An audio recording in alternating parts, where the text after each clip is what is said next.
to introduce her properly. Secretary of State Nellie Gorbea made history when she was sworn in on January 6, 2015, becoming the first Hispanic elected to statewide office in New England. She was re-elected to serve a second term in November 2018. Secretary Gorbea believes government should work for people. She has promoted increased civic engagement and government accessibility and has streamlined the state's business services division to make it easier for entrepreneurs to start a business in Rhode Island. Perhaps most notably, Secretary Gorbea has modernized our state's election systems to increase access to the ballot box while protecting the integrity of every vote. These improvements were on full display in the November general election when a record number of Rhode Islanders were able to vote safely and securely despite the pandemic. Secretary Gorbea, it's my pleasure to have you speak with us today. Thank you.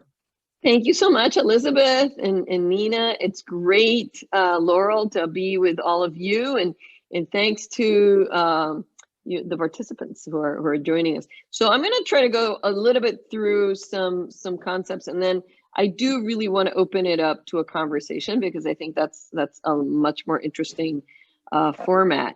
And because I actually, I could definitely speak for quite a while about Rhode Island elections. I'm very proud of the work that we've done in the state. And a lot of it is the kind of collaboration that we've had with organizations like the League of Women Voters, like Common Cause. This doesn't just happen overnight or because somebody dictates it. It's a community effort. Elections are absolutely team efforts.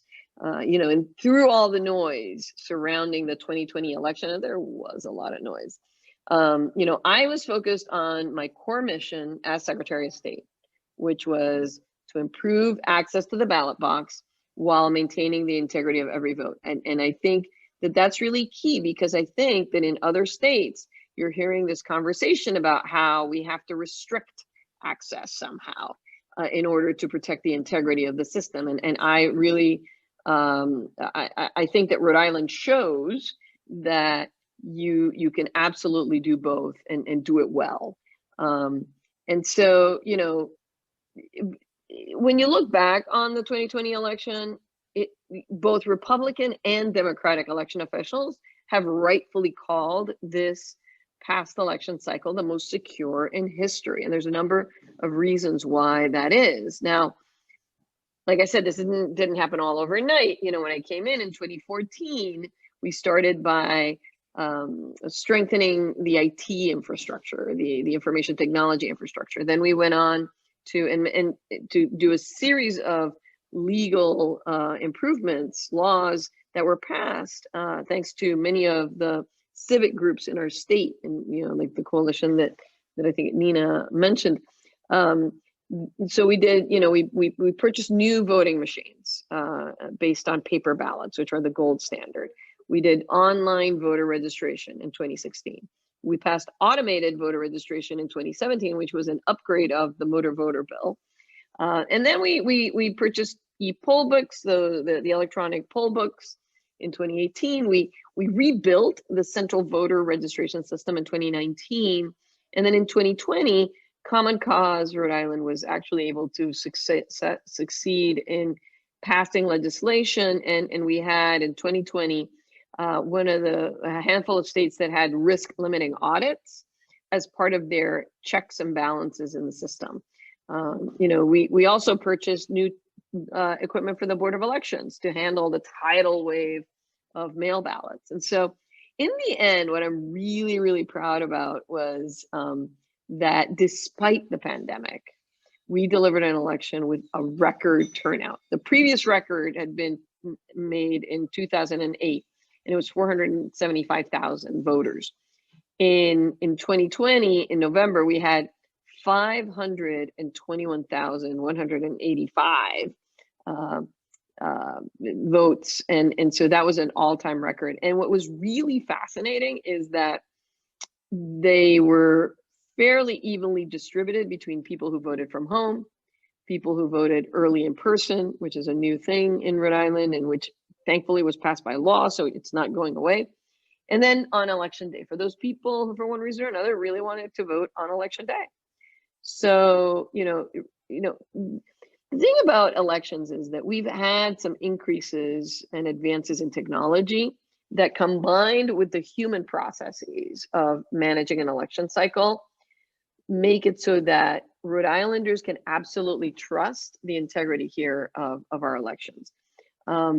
So, and a lot of this has to do with also taking part in some sort of tabletop exercises. We actually do kind of like the military does, tabletop exercises, where we worked with the Rhode Island National Guard, the state police, the Department of Homeland Security, and other stakeholders to make sure that we were prepared for any scenario going forward.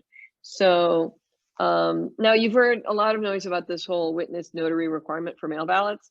And I'm here to tell you that the best thing we can do is to continue the practice that we started by executive order, which is to waive the requirement for any kind of witness or notary requirement with mail ballots.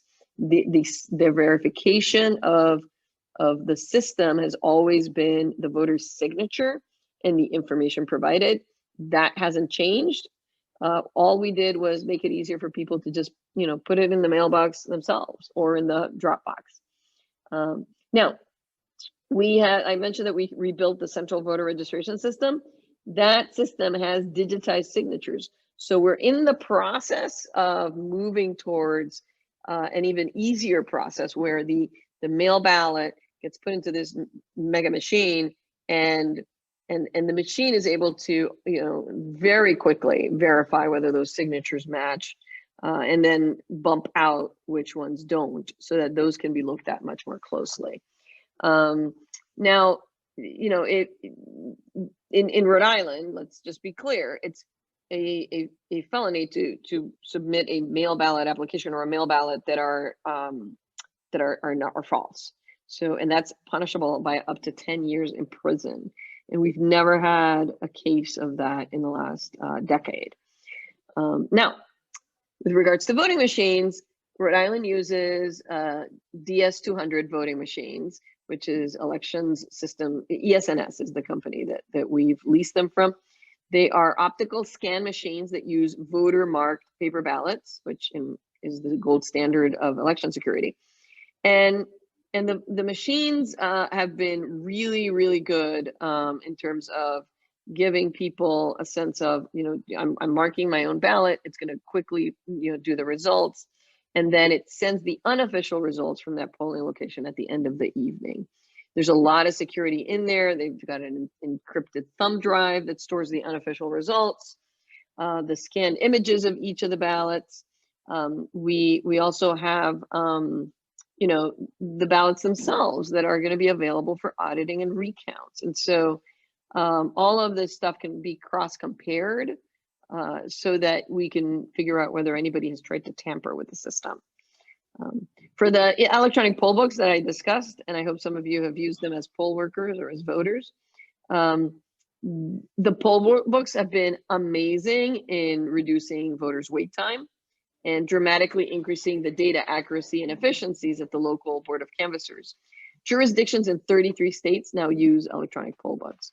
The other thing that they've done is to really give us a sense of when it is that people are voting and what's the timing, all of this data that the Board of Elections now is analyzing, along with your University of Rhode Island social scientists that are working with us on improving election cycles.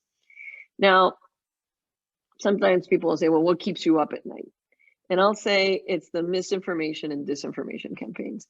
And of those two, the real problem is, sort of the disinformation, the intentionally trying to tell people that somehow there's problems in the election when there weren't. And the first time we started seeing this was 2016, by the way. And that has been verified by a number of security and intelligence agencies. So what we did at the Department of State during 2020 is to make sure that Rhode Island voters knew where to go as, you know, for their trusted source of elections information. And that is their Secretary of State, their local board of canvassers, or the state board of elections. I mean, we can run the smoothest and most secure elections in the world, but, you know, in the end, if people somehow are misinformed and then they don't trust the results, it doesn't really matter. And so that's why it's so dangerous to have this level of doubt and discussion in our country about what exactly happened in the election. The other area that a lot of people ask me about are voter rolls. And I will say that since taking office, I have legally removed more than 140,000 outdated registrations. And there are another 85,000 inactive registrations that's kind of like the first step to getting somebody removed is to mark that voter as inactive. And if they don't show up in the next 2 federal elections, which is 4 years, then you're able to automatically remove them. Our maintenance of the voter rolls has gone to constant. You know, we work with 30 other states through a nonprofit that exchanges our data and the data of other states. And we use this cross comparison with the 30 other states and the District of Columbia to make sure that we catch people who are like inadvertently, they've moved to say DC, they registered to vote there, but they never dropped their registration or notified their local board of canvassers. We're now able to send mail to that person saying, hey, we just received notice that you might have moved to DC. Is this so? Can you let us know? As a way to, you know, actively engage in trying to make sure that our voter rolls are clean. So that's a little bit of a sampling of the elections. Let me open it up so that we can have a little bit more of a conversation. So, Secretary Gorbea, we have a few questions in the question and answer section. One is about computer software that counts the ballots free and open. Is it free and open source, or is it proprietary? And how much do voting machines cost? Ooh, I don't have a, okay, so let me start by saying that the computer software is proprietary. That I will say that would not be my first choice, but that is what's available in the marketplace right now. There are jurisdictions such as Los Angeles County that is trying to develop an open source ballot counting machine, but nobody's actually sort of put that forward. So what I can tell you is that they go through a rigorous check before every election and then after with the audit to make sure that things are working the way they should. Now, how much they cost? I want to say that when we replaced somewhere between 500 and 600 voting machines across the state, we entered into I want to say it was like a $7.7 million lease. And that's over a number of years, but it's sort of in that $7 to $8 million range. And it was money well spent, because being able to know that your voting machines are not going to conk out at you because they're over 20 years old, which were the ones that we had when I came in, helps everybody sleep better at night.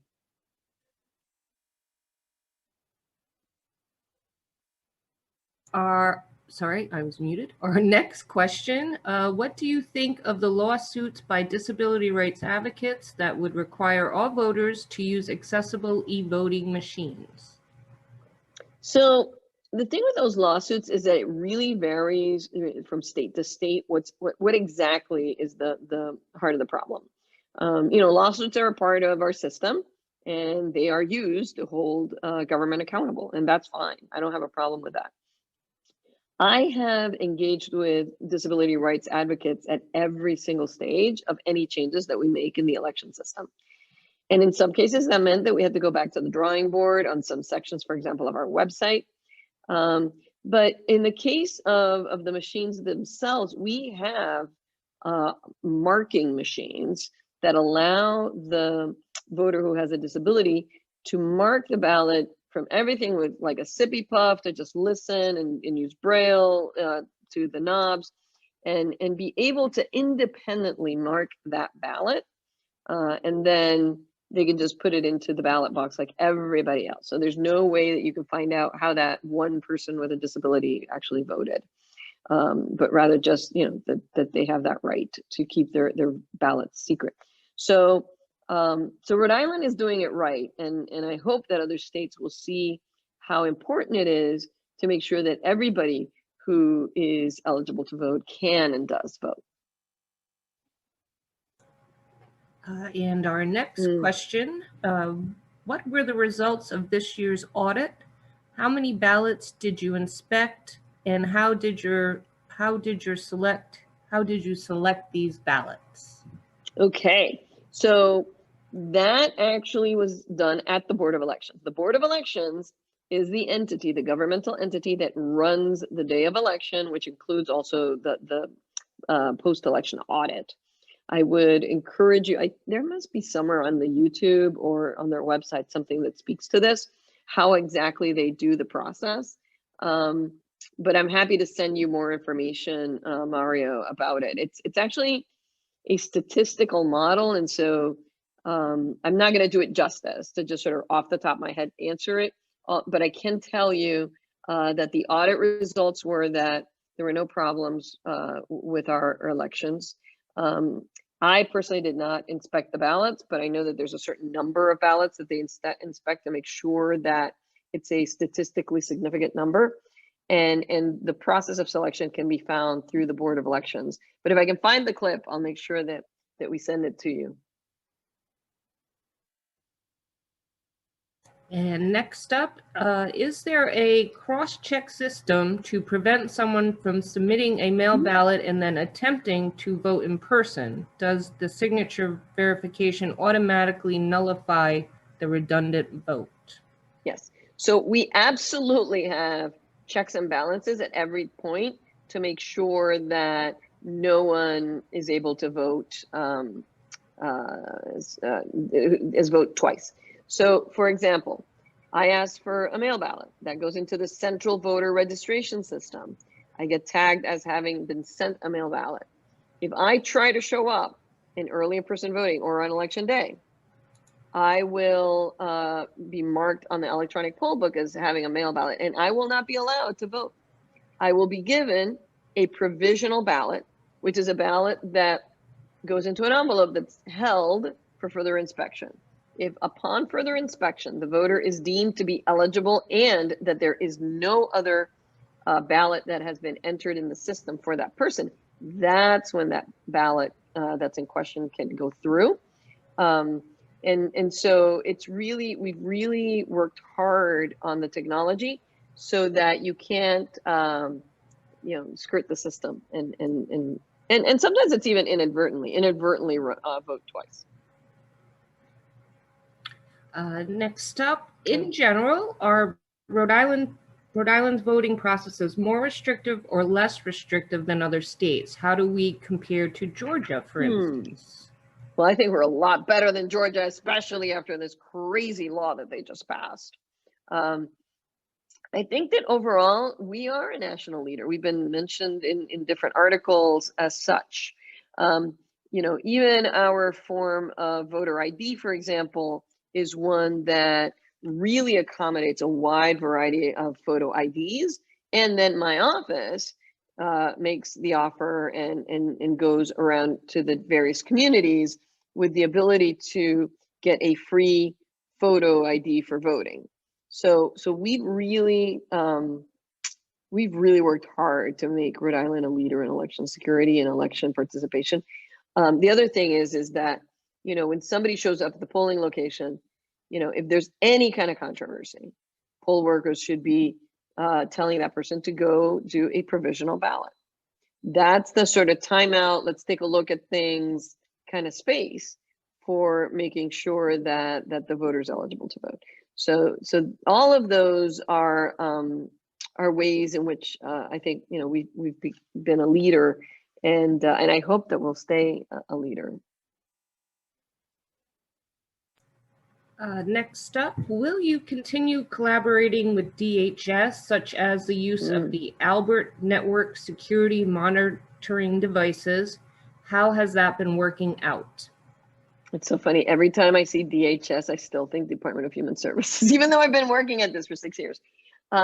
Absolutely, we are still collaborating with the Department of Homeland Security and using the Albert sensors We actually were one of the first states to have every single municipality protected that way, which was great. Again, we were showing people, sort of the example. And I feel very confident that our partnership with the National Guard, the Department of Homeland Security, the CISA, the Center for Internet Security Agency, is our partnerships that are really help keep our systems safe. I happen to also sit on 2 bodies at a national level that are working on election cybersecurity. And so I'm able to bring that perspective to Rhode Island to keep improving our systems and safeguarding them.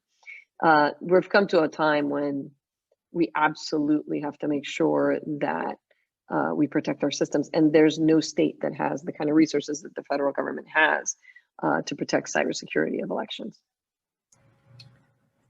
Next up, given the unrest and continuing claim that the presidential election was stolen, can you comment on what has been happening in Arizona and Georgia?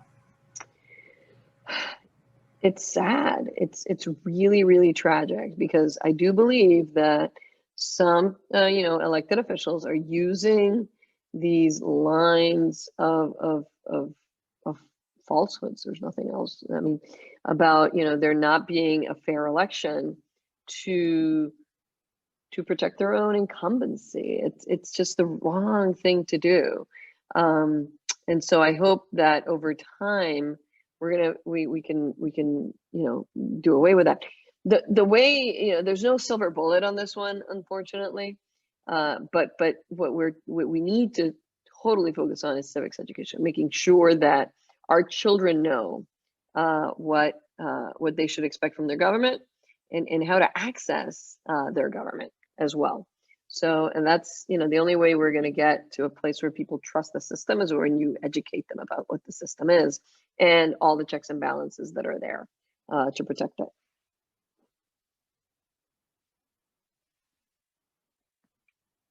Next question, are those listed as registered voters people who have actually registered, or they're just the number of Rhode Islanders over the age of 18? Yeah. No, if you go to our website, which is vote.ri.gov, which is our election information center, which, by the way, I really encourage you to go through. There's some really great information. I tried to make it a one place for all, so that you wouldn't have to be scouring the internet for election information. You got that answer. I just was looking at that one. But so the number that we use on our website, and you see some graphs, some data visualizations, are absolutely those registered voters.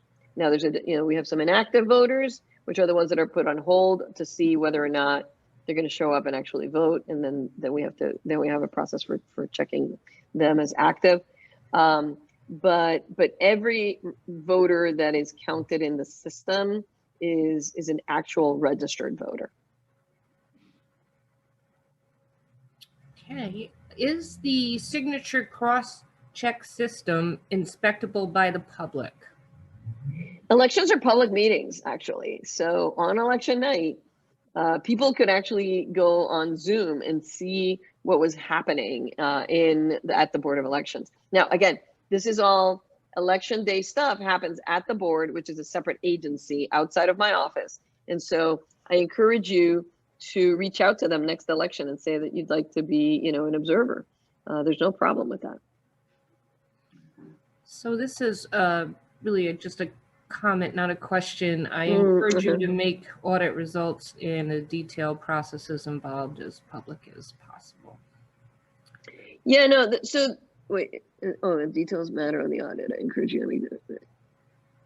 Yes, and I agree with you completely. The board did make a statement that when the audit was released, I will propose to them that they somehow on their website put the results of past audits so people are able to examine it.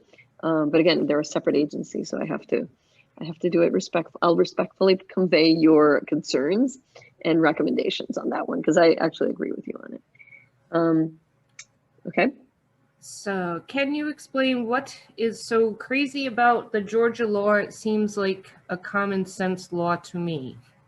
Yeah, I mean, the Georgia law is incredibly expensive, and it would take us a long time to go through each thing. I mean, the things that off the top are just, I think, really silly is this banning that people in line be given any food or water. I think that in some cases where the lines are long and several hours, I don't see why that should be a problem. They're also really doing a number on tightening the voter ID requirements, which goes to limiting, who can vote. I've had this conversation with people who really don't feel that our voter ID law is onerous. I will say that I think that it is the least onerous of those implemented in the United States. But, there are cases of people who might be, 19 years of age, not have an ID, a photo ID from a job, not going to get a passport, certainly not getting a driver's license. A lot of our young people, including my own oldest daughter, has not gotten a driver's license yet, because they don't see the point of it. And so suddenly you can find yourself not having a photo ID. Now, again, my office provides those for free, but we have to make sure that we figure out a way to get to that voter. So it's very labor intensive, and we'll do it because we'll do whatever it takes to make sure that every voter can exercise that right to vote.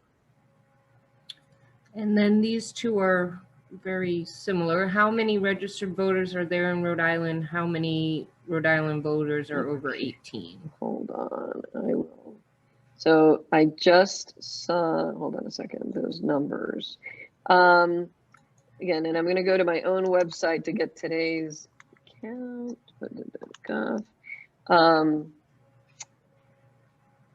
We have, in fact, so there's a whole section on data and information.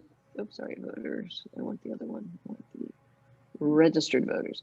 So for registered voters, as of right now, it's thinking, it's finding it. We have 702,170 active registered voters. Now, like I said, there's about another 85,000 that are inactive. But like I said, we think that those are people who have moved away and should not be counted. So the number that I would use in terms of who are active registered voters is 702,000. Next question, what can be done to remove polling places from religious institutions? So the challenge for some communities is in finding spaces that are accessible and can be used. So one of the things that we can do is, for example, move the primary out of the time period during the school year. Next year's primary is going to be on September 13th. The schools will have already started. So if we did the primaries in August, we would be able to use school buildings, which I think for the most part are accessible and seem to work well. The other thing is, I think we can also review over time the number of polling locations that you just have available. As people get more familiar with voting from home, it may be that you don't need, 7 polling locations in a particular community because only a handful of people are going to use them. And so I think right now elections in a way is in a flux. And thankfully we have a lot of information to help make informed decisions about, how we should be managing our election systems.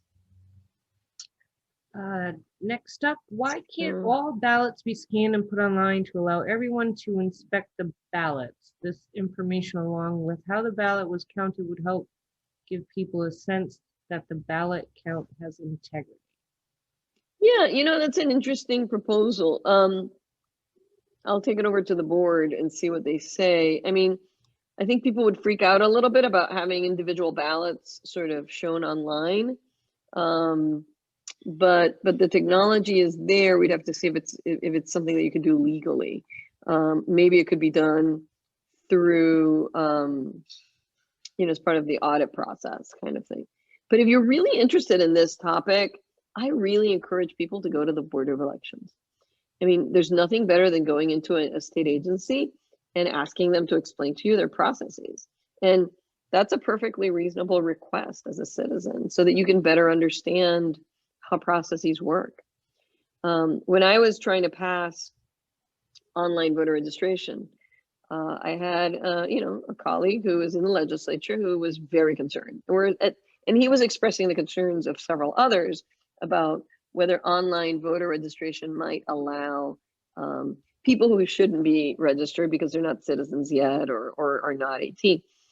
And as I talked with this person, I realized that they did not really understand what the checks and balances were in place for online voter registration. So I had that person come to our elections division, sit down with a laptop, and we had the online voter registration for Vermont and the one for Connecticut. And I said, go at it. Try to get yourself registered.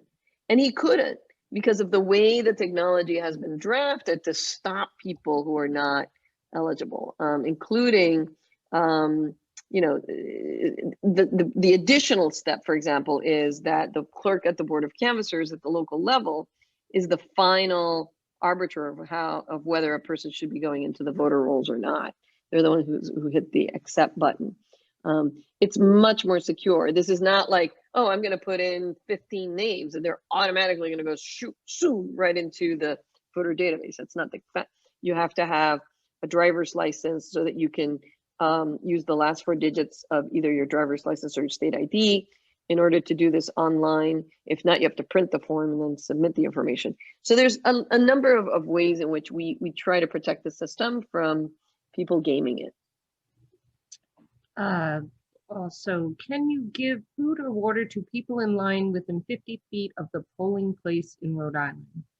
So I don't know if inside of the 50 feet, but I know that you can actually give people in line. So again, the entity that manages the day of election is our State Board of Elections, and I encourage you to reach out to them and just ask that particular question.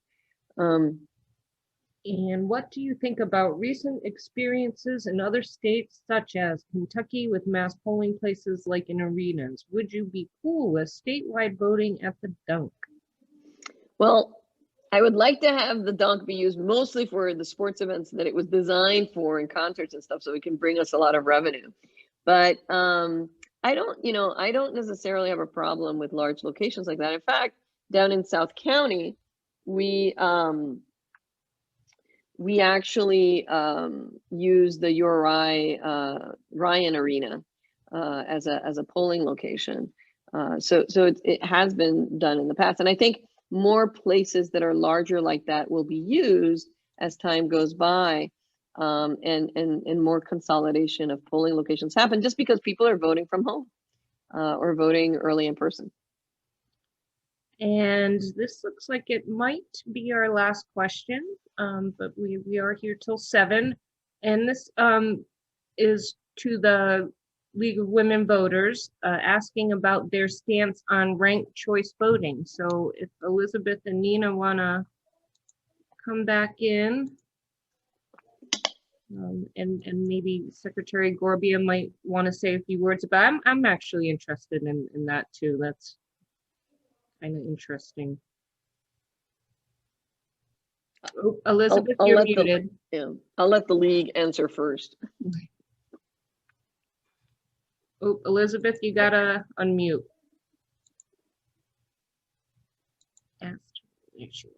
Sorry. Can you hear me now? Yes. Yes. All right. Would you repeat the question? Because I think that Nina should answer that, but I didn't quite hear the whole question.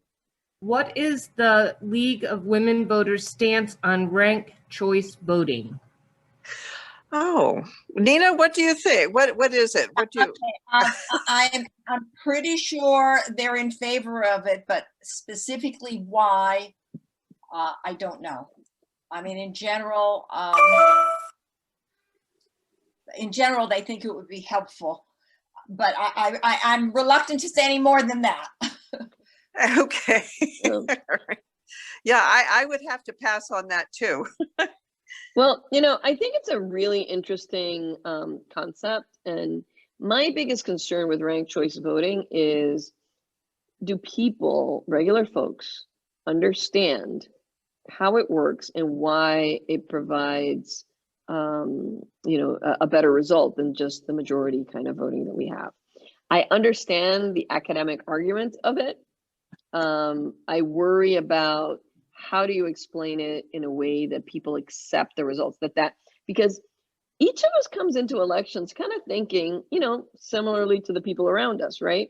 So, and it's been shown, and Pew Charitable Trust had some really good research done on, you know, it turns out that when, you know, Democrats lose, Democrats think that there's been something funny or weird going on. And when Republicans lose, it's the same thing.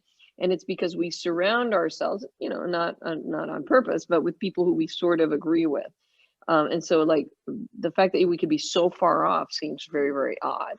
So now you add this factor of, you know, you have to not vote for one, but vote for, like, say, you know, you've got four candidates and rank them 1, 2, 3, 4.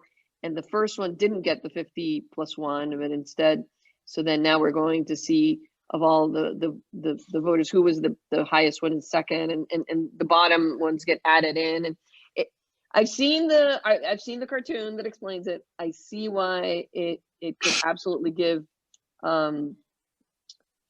it would incentivize candidates to not be extreme and to try to curry a broader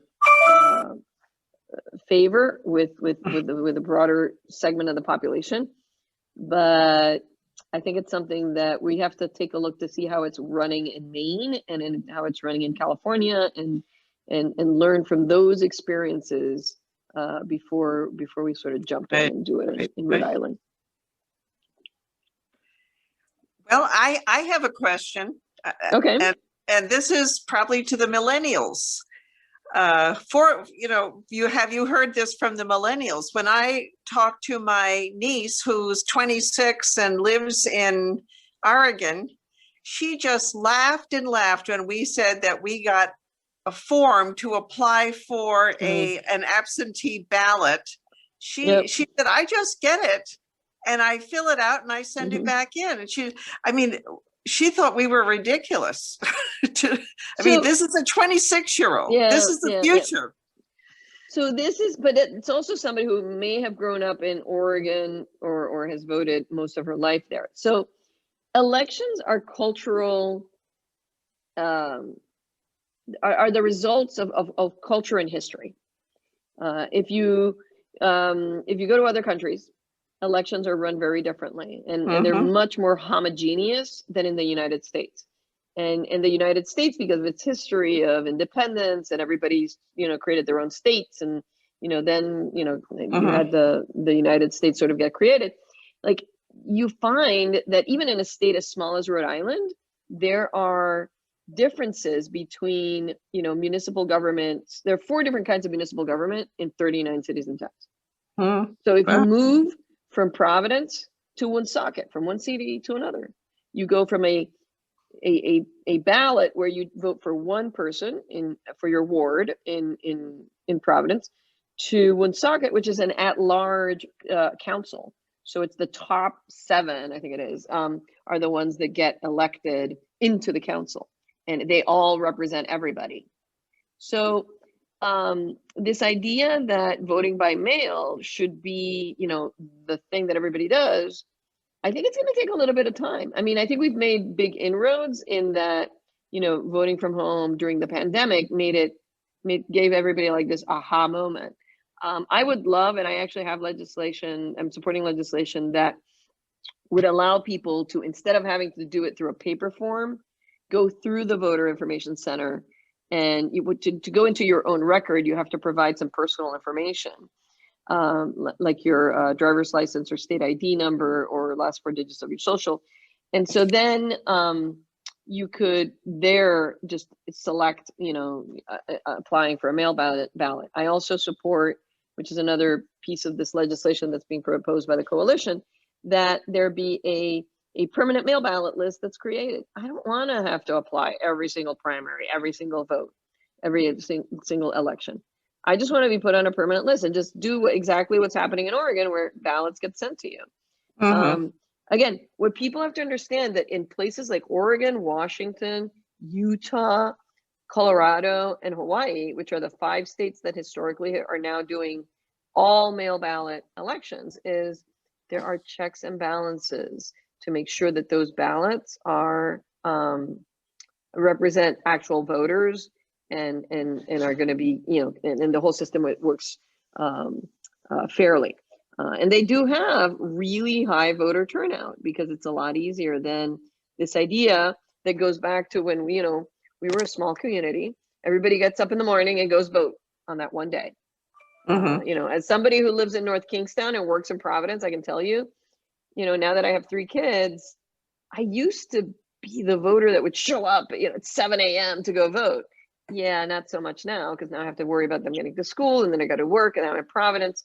Why do I have to go back to North Kingstown to go vote? Why can't I do it in Providence, for example, and have my ballot counted there? We have the technology that allows it, but we don't have the laws in place that allow it, because culturally that's not something that's familiar to us yet. Okay, thank you. So we just Can had I just answer Jeff's comment a minute about the social? So Sure. I understand, Jeff, what you're saying, but it's not just one item. It's a series of items that you have to fill out, and we could talk about that in terms of what information do you have to provide to make sure that the person is who they say they are, and that the ballot is going to you. By the way, you couldn't go in there and then suddenly change the address and have it go to somewhere else. That process needs to be verified by the clerk. So. And then the other question, what about people without internet access or automobiles manage voting in a central mass voting location? No, that's true. But the question is then, do we offer those people other options, like voting from home, which, they can do through the mail, or, in the internet access is not the only way. For example, you could do it where you have to have a call to a clerk or something like that. I mean, there's still, a number of ways. We always provide something other than just the internet as an option for people. Well, that's all our questions. And I just want to thank the League of Women Voters and Secretary Gorbea. I think this was and I will confess, this is like my first panelist Zoom type of thing, being a moderator. So thank you for your patience. And I think it was very successful, and thank you. I learned a lot, and I hope everybody did as well. Yeah. And again, if you have any questions, and I checked out that link with all the voter information, super helpful. And I'm sure you could also send any questions to Secretary Gorbea's office. Absolutely. elections@sos.ri.gov. We live here to, just to answer all your questions. That's the thing that I want people to do. Call us up with all your concerns so that we can walk you through it. Believe me, elections are a team sport. It is very hard. Like this idea that you could do something in the back room somewhere and fix an election is really antiquated in this day and age. With as many people as you have watching and being, a part of this system, it's really not feasible. But it's important for you to know that by being informed, and we're here to provide those answers and to be challenged. And some of the things that you propose might be things that we haven't thought of. And so I'm always up for questions and proposals from individuals, because it's how we make our government better serving. And elections are great that way because they are community events. So. And one other question, and a good one too. This is being recorded, so we'll put it on the library's YouTube page, and I'll share it with the League's website if they have the ability to put it up. That would be great. And I also wanted to add too, libraries are a great place to get voter information. We always have the ballots. We always, when there's questions, we're always posting them, or people could come in. So feel free to to stop by.